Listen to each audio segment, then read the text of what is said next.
The drive goes backwards, so he's on to punt it away. He punted 3 times in the loss last week as he sends this one away. Now Landry. A good return there, 17 yards. And the Browns will take over, 1st and 10. Here's the Browns now. They get set for their first possession of the 3rd quarter.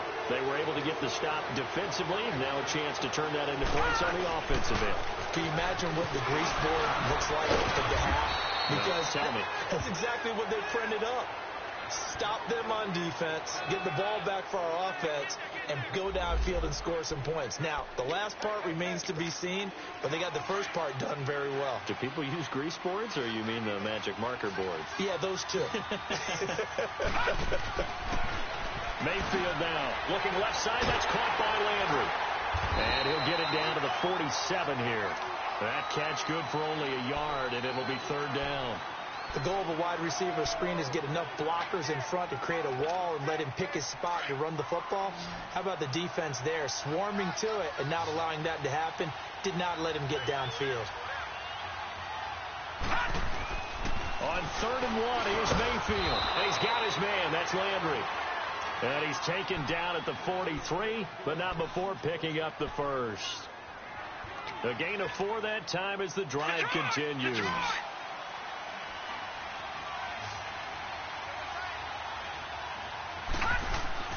Mayfield on 1st down. Open receiver, that's David Njoku. And brought down, but not before they're inside the 25. And the play goes for 19 yards. Gives them a new set of downs.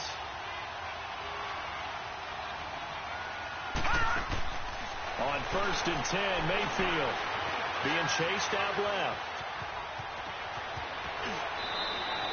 He'll get 10 there all on his own, but it'll be 2nd down. I think the last 2 plays really illustrate how difficult it is to game plan against this guy because you know he can throw the football, but how about his use of legs as well? What we call those broken plays, you can't account for them. Yeah, those plays, those 2 that you just mentioned, a microcosm really of how he can hurt you. That's going to be caught at the 10-yard line. And he'll be taken down at the 2-yard line.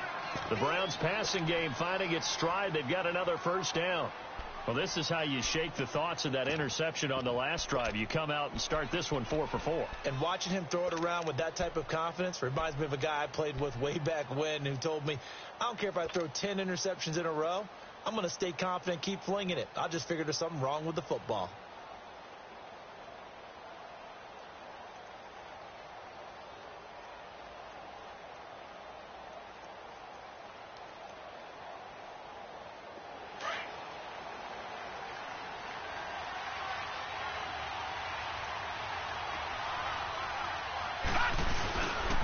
They'll run with Chubb, and he's in. Touchdown, Browns. Nick Chubb, his 2nd touchdown on the season. And the Browns are within an extra point of tying this thing up. And nothing special there. They show they were going to run the football. They ran it. They got it in. Like old-time football, right? Hey, this is exactly what we're going to do. Straight-ahead power, and they got it done.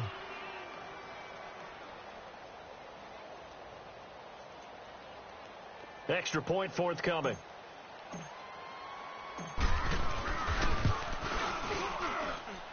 A little surprising they wouldn't go for 2, but this is up and good, and we are tied at 7.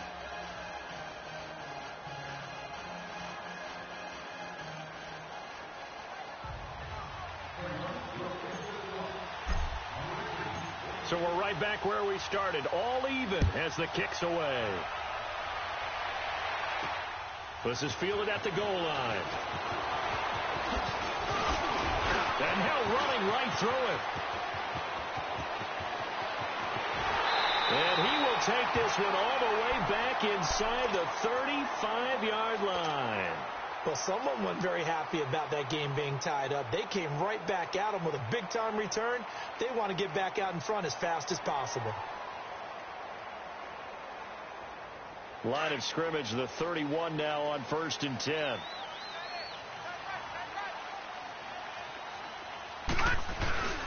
They'll try and get the run game going. This is Henry. And he stopped immediately there. Call it no gain on the play, and it'll be 2nd down. Now, they struggled to get him rolling on the ground in the first half, and that's sort of continuing here in the third quarter. Yeah, but I don't think it's time to abandon the running game. I would say keep feeding the horse, and I believe he'll eventually reward them, especially as we get deeper in the game. Detroit! Now let's go! Green 39! Green 39! Hot! All right, now look at 56. Now he'll look to throw here on 2nd and 10. And he's going to be intercepted a third time. Picked up by Denzel Ward. And he's going to get this one to the 23-yard line. That is now 7 interceptions between last week and this week. 3 in this game, 4 a week ago. And I saw the head coach write on his play sheet, make a little note. I hope he's writing self-scout. Bring in the guys that scout games for you with a different eye and watch him and see what's going on, and maybe they can pick up what the flaws are, and hopefully they can correct them. Mayfield going to lead the Browns up now, 1st and 10 at their own 23. And they'll start the drive on the ground with Johnson. And he's able to plow forward up to about the 29, just shy of the 30. It's a 6-yard pickup, and it gets him to 2nd and 4. He hadn't had a ton of success here so far, but you get the feeling that he might be on the verge of popping one. Yeah, even on that one, there was a little bit of a hole, but it closed there quickly at the end.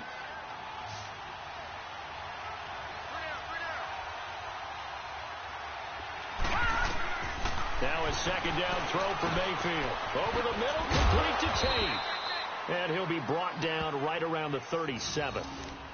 It's an 8-yard pickup and leads to a new set of downs.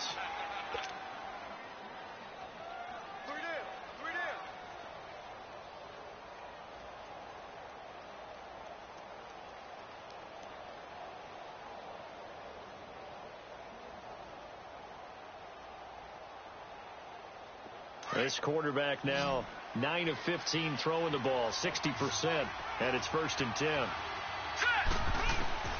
Working out of the gun, Mayfield steps away to his left. And he'll toss this one incomplete. Seeing no options, he throws it away.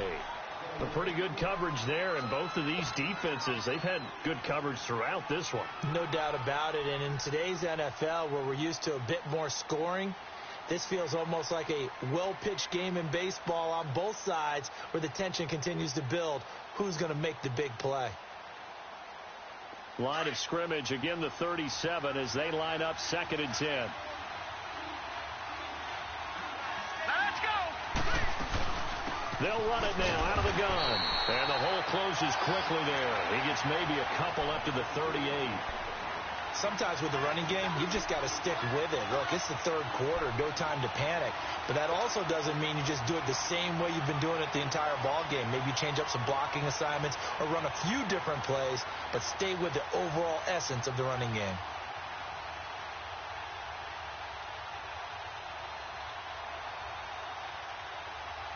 The Browns on 3rd down. They've hit 2 for 4 thus far. This is 3rd and 8. From the shotgun, it's Mayfield.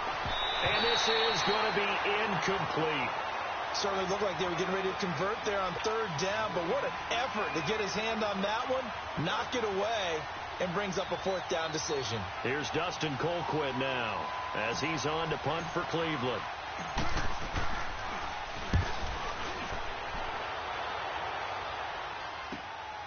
This is taken at about the 14. Back now here on EA Sports. 7-7 is our score. Pretty even matchup so far as we start quarter number 4.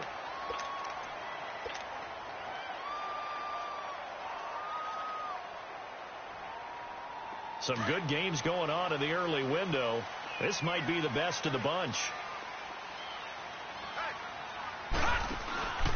They'll start on the ground. It's Derrick Henry. And the hole closes quickly. He gets it across the 35 to the 36-yard line. 2 yards on the pickup there. It'll be 2nd and 8. And the trend continues here in the 4th like it was in the 1st, 2nd, and 3rd. He's had nowhere to run. And you're probably thinking to yourself, why do they keep feeding him the football? Well, they trust him first and foremost. They do believe that over time he might actually pop one of these runs. But bottom line is, he takes care of the ball well for them, so they'll keep handing it to him. It'll wind up being a loss of 2, and it'll be 3rd and 10. Big play coming up. Here's 3rd and 10. I would expect to see some pressure here. Lucky 56. Lucky 56. Set. Green 39. Green 39. The pressure drops off as they'll look to throw.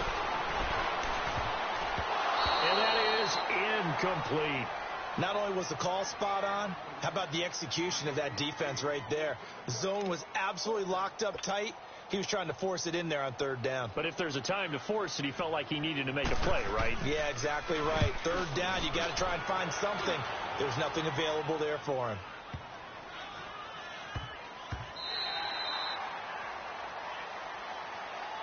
Here comes the Browns offense back onto the field. And a tight game after punting last time. See if they can get something going on this drive.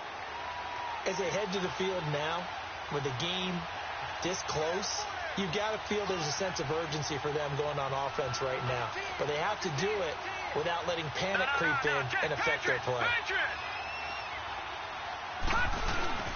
The first down carry here for Johnson. And the second wave of tacklers is going to get him as they stop him behind the line. It's a loss of a yard there, and now 2nd down. He continues to struggle to find a crease to break off a big one and might need to just put that aside and just try and ram his way forward and get what he can. After the loss to start out, here's 2nd and 11.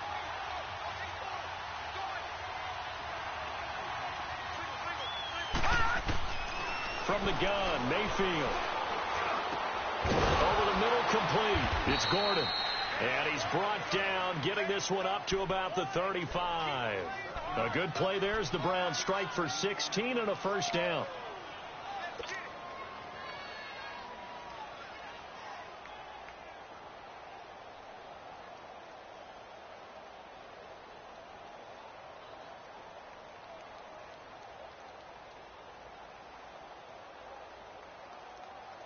This quarterback now, a perfect 8 for 8 to start the second half. Not bad. 1st and 10.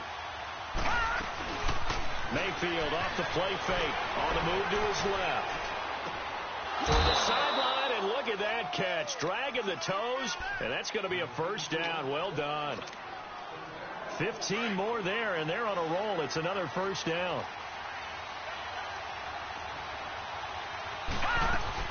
On first down, they'll run with Chubb. And he's going to take this one across midfield and into Colts territory. 2 yards on the carry there. It'll be 2nd down. This is what happens sometimes when you abandon the running game. It's hard to get back to it because once guys get out of that mentality of firing out and hitting people, hard to get them started again occasionally. Mayfield flushed out right. And he can't get rid of it. He's taken down. I think normally we would talk about this more with basketball players and football players, but let's adopt it in this case. He's a stat sheet stuffer. Had the interception earlier, now a sack. But he just needs a touchdown for the trifecta. That's about all he needs, and he's going to go for it.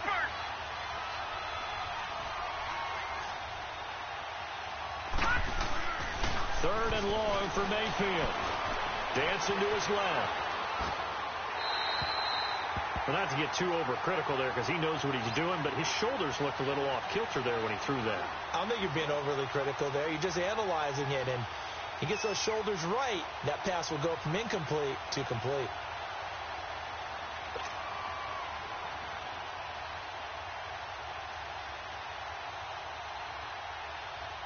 Here's Dustin Colquitt now. He's been terrific so far.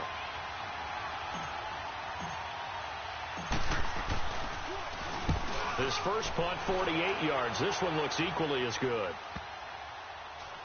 And a great job here. This is going to turn out to be a beauty. This is marked down at about the 3-yard line.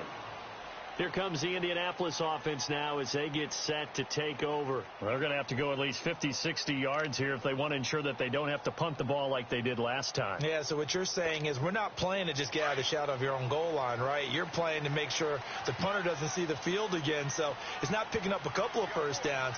You want to pick up 5 or 6 first downs and make sure you move the ball into their territory. And he'll get this up past the 5 to the 7-yard line. Emmanuel Ogbah there on the stop. And that's frustrating for a defense because they've got them pinned down deep. And on the first play, they gave up a run that keeps an offense on schedule. Yeah, because 3 to 4 yards, that's all you're looking for right there, right? That's absolutely perfect, really, as a play call. You get 3 to 4 yards on first down. That's what they talk about to us all the time, about being ahead of the chains or on target, ahead of schedule. They were after that run.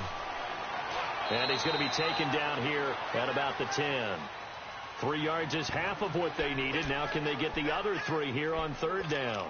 Seems pretty obvious defensively a key was stopping the run game. How have they done it so successfully? To me, it seems that these guys really did a nice job of paying attention during the scouting report meeting. And you know, Brandon, when they do those, they talk about the top plays that these guys like to run. The best runs for the top running back, those are the ones you focus on and want to take away. And they've done that pretty successfully in this game. And this is caught. It's pulled in by Gronkowski. They only get 5 out of that quick slant, but that's good enough for a first.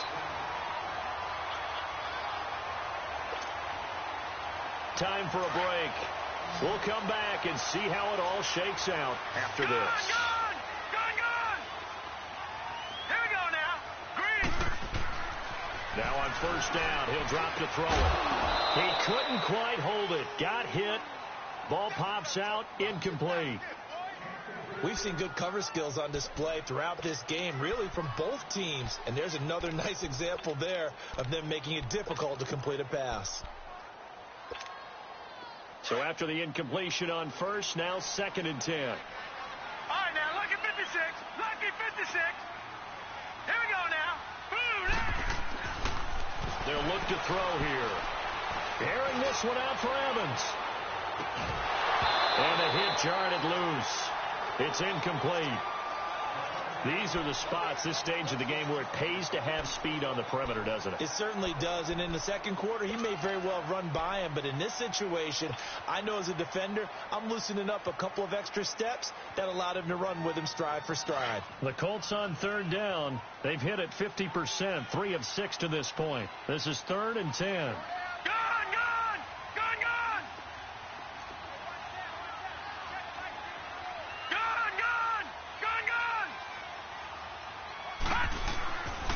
They'll look to throw. And he can't get a throw off. He's taken down. What a huge play at this point in the game. Myles Garrett in there to drop him for his 5th sack of the year. The Colts send out their punter as he's on to kick it away.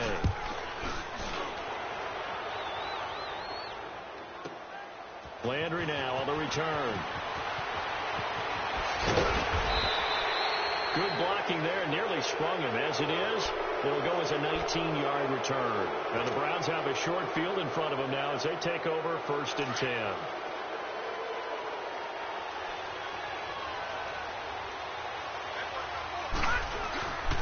They'll hand it off now. Johnson. And he'll be brought down at about the 42. Mike Daniels makes the tackle. I like the call there because that was one to take time off the clock and get them closer to getting out of here with a W. In the mind of the play caller, all you want to hear is tick, tick, tick.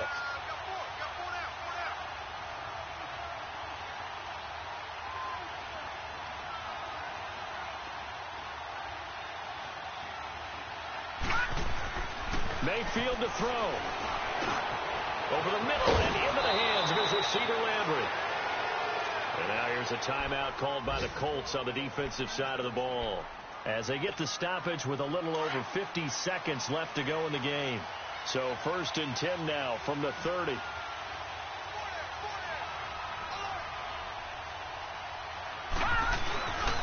Now it's his carry for Johnson. He'll get it to the 23-yard line. 7 yards on the pickup there, and it'll leave him with a 2nd and 3. Despite the blitz, they're still able to pick up a nice, solid gain. The disadvantage of blitzing often alters the normal spacing and run fits and leaves creases like they were able to exploit right there.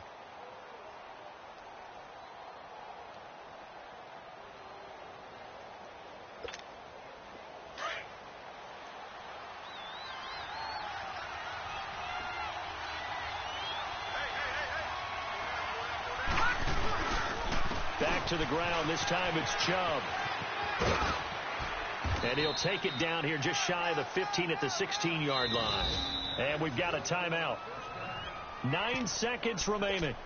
I think we saw the strategy there, how they moved it to the left hash. They could line things up for them to kick the field goal.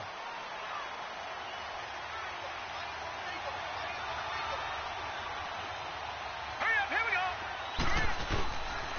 Now a handoff. Johnson. And this play gets blown up. They'll lose yardage. Back at the 17. Now here's a timeout, as they will indeed call it with 5 seconds to go and a chance with a field goal to win the game.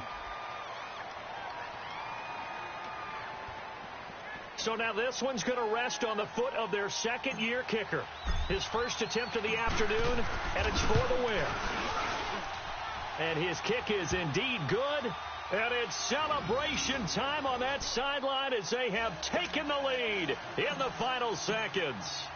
So he's able to come through in a hostile environment, and you'd have to imagine that's the game winner. Yeah, how about that? And the way that this game's gone, you think they really wanted to get to overtime and take their chances there? They wanted to get this thing done. When you're the visitor, you don't want to play into overtime. You want to knock it down, get it done, and go home.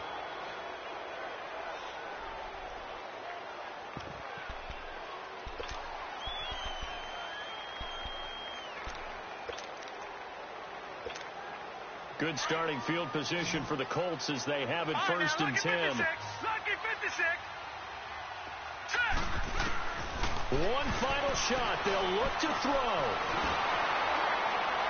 And it's incomplete. So their final drive comes up empty. And with that, the ball game is over.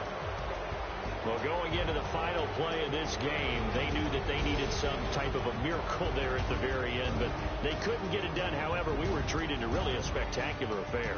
Even though they didn't finish it off, you're exactly right. They took us down to the last play. We're still, you're wondering, could it happen? Possibly, even though we both knew it was a long shot. So for the Browns, it'll be a 500 start as the win gets them back to 2-2. And they'll be back home next week to take on the Denver Broncos. Meanwhile, for the home team here, they'll sink now to 0-4. And they'll look to get back in the winning column next week as they head to Foxborough to face off against the New England Patriots. And for Charles Davis and our entire crew, I'm Brandon Gaudin. You've been watching the NFL on EA Sports.